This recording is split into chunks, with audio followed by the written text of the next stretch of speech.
Hey there guys, thank you for tuning in. My name is JB Salee, and if you've never met me before, I'm the guy in the picture right here. I call this my magician shot. I want to wow you with my magical Photoshop skills. Not really, it was just the only jacket I could find that day. I love this picture, it's kind of funny. I'm in my boxers when we took this picture, but you can't tell because my wife cropped it off. But anyways, that's what I look like. So my wife and I, Diet Salee, we're going on tour this summer to 25 cities with Lori Nordstrom on the Turn the Key tour, and you can find information at turnthekeytour.com or SaleeNordstromTour.com if you're interested. But we sat down last week and we decided we only have 5 hours to talk, and we also have a guest speaker that's coming, so we actually have like 4.5 hours to talk.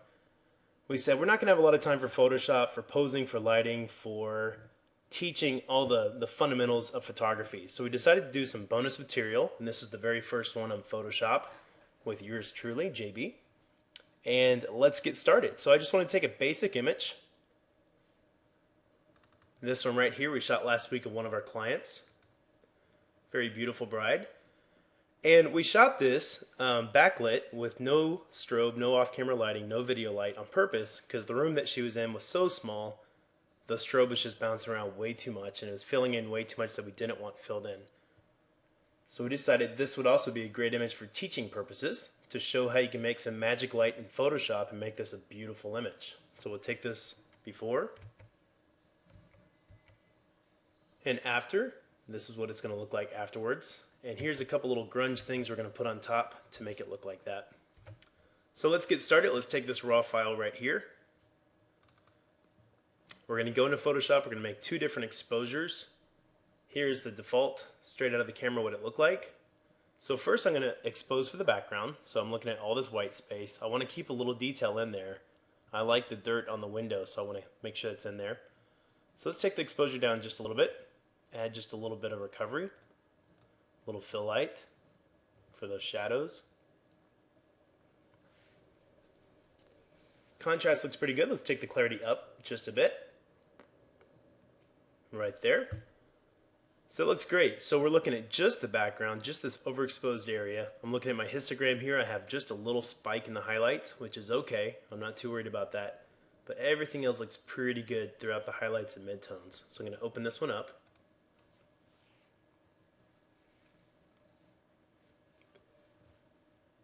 Now I'm going to go and grab that same file and do it one more time. And I'll try to do this as fast as possible. Now I'm going to expose for the subject right here.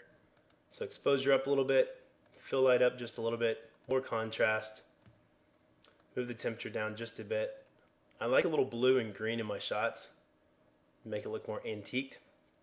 A little vibrance up, drop the magenta down just a bit, bring some more green in, a little more fill light. Let's see if we bring the recovery up and down. It looks pretty good too, so we'll go right in the middle.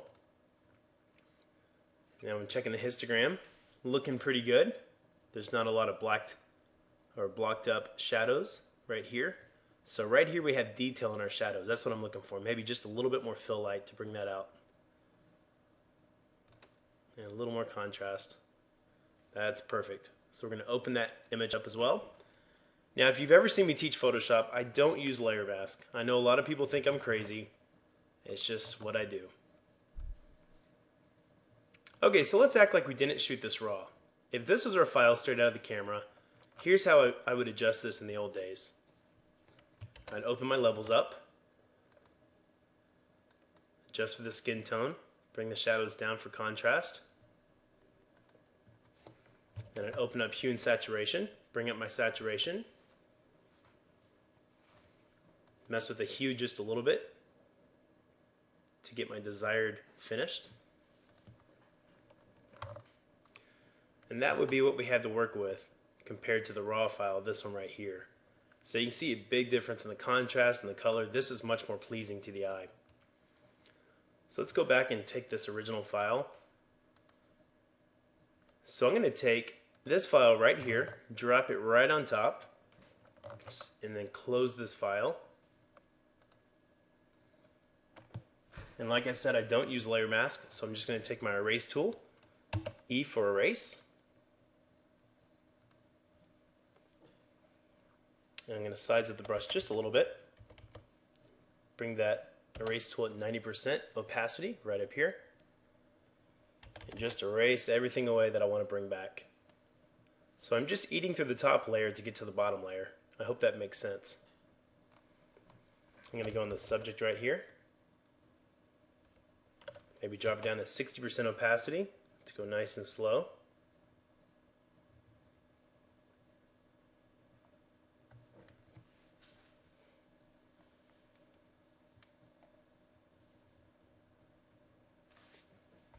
Size down the brush just a little bit. So I'm doing this kind of fast for demo purposes. I would do this a lot slower for a client, obviously, but I just want to speed up for you guys so I don't bore you to death. Get the hat right there. Get this long black bar. Bring some detail back and some blue.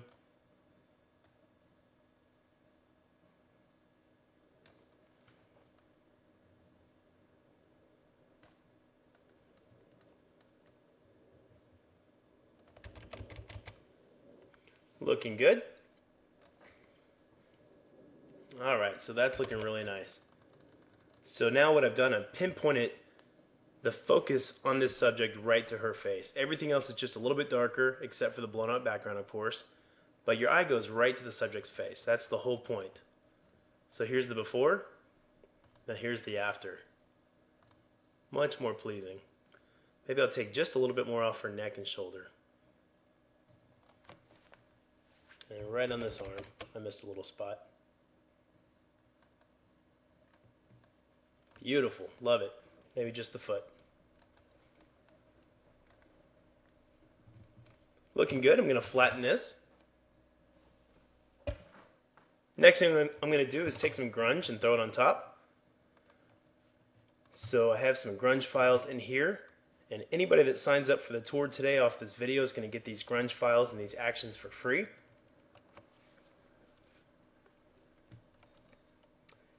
So in RStudio, I have everything automated so I can fly through this pretty fast.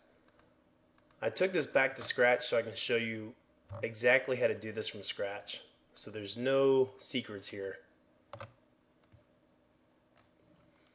First, I'm going to take this file, drop it right on top. Control T is going to free transform it. I am a PC user. Sorry, Mac guys. Hit Enter. I'm just going to size that up, and it's just grunge, so it's okay to size it up. You're not going to degrade the file. It actually softens the pixels a little bit when you do that, so it's a good thing for grunge. I don't want it too sharp.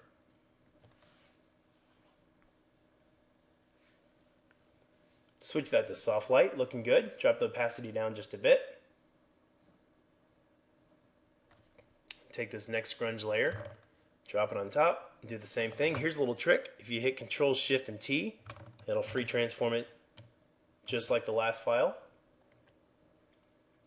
Drop that down to soft light or overlay or hard light or anything you like. Opacity about 22% for that little crackle look. Now I'm going to do something a little advanced. At this point you can just clear off the grunge, which we'll talk about in a second, and flatten it. Or this is a little bit more advanced. Let's take that first layer of grunge, layer 1, and go Control U or Command U for you Mac users. Now we're going to mess with the color of this grunge overlay. Make it a little bit more green or blue. Check that out. Isn't that beautiful? So we can actually adjust the color of the image just by sliding the hue back and forth and pick something we like. Now if you don't like the green on the bride but you like it on the background, all you have to do is hit apply and then erase or layer mask that grunge color off of the skin and dress, and it leaves it on the background. But I like it on both. I just don't like the grunge on top of her. Drop down the lightness just a little bit, a little more moody. It's looking beautiful. Hit OK. Now we're going to take L for lasso.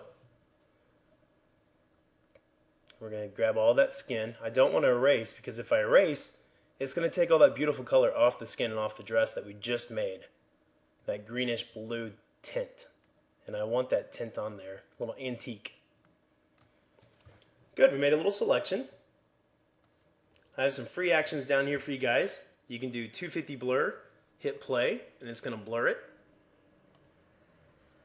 Go to layer 2, hit 250 blur again.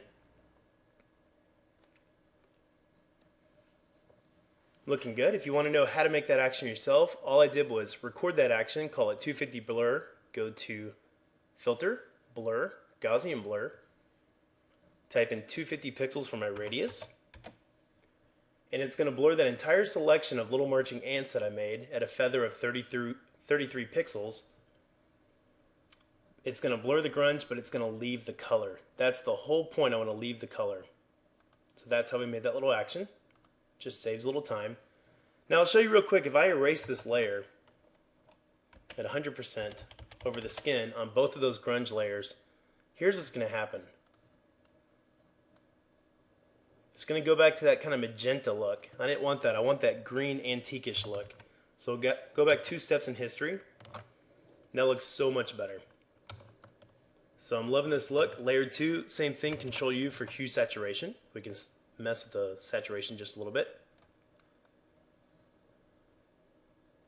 Maybe a little more blue in this one. Oh, I love it. That is so pretty. This bride is going to love this image. So here's the before, and there's the after. Maybe it's a little too much green, so I'll take my erase tool at 40% and just take it right off the skin. So now I am erasing because I want to take the green off the skin in the dress just a bit. But I do like that green in the backdrop. That's perfect. So before and after. Just takes a little green off the skin. That's beautiful. Love it. Okay, so now we're going to flatten. Control-Shift-E is going to merge all layers. I'm all about shortcuts. It saves a ton of time. One more free little action I have for you guys that sign up for the tour today. I'm going to email these actions and grunge layers over. It's called Celie Vintage Green. I like to play this on every single image that leaves our studio. Whether at 22% or 11% left on top, you'll see what it does. Just adds just a little kick and a little grain to the image.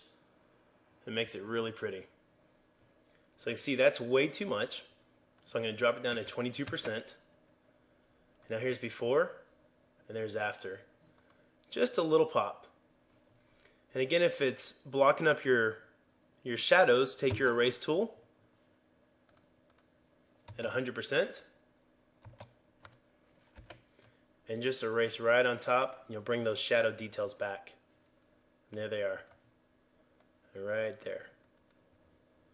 So you can always tweak this just a little bit. And we're going to flatten that and save it. And it looks very nice. So let's open up that before again. There's the before straight out of camera with a little raw adjustment. There's the after. So you can see there's a lot more emphasis. The eye goes right to the bride, right to her beautiful eyes and her face.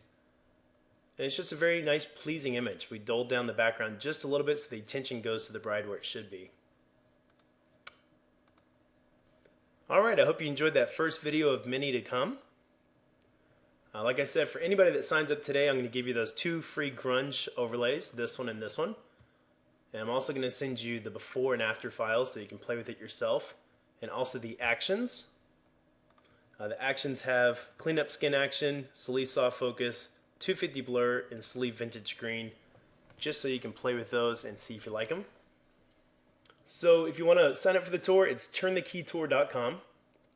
Discount code if you sign up, type in JB Rocks, and you're going to get in for $59. So that's a great price. We hope to see you on the tour. It starts on July 10th in Houston, Texas, and ends on August 26, 2011 in Honolulu. So we hope to see you there, and take care.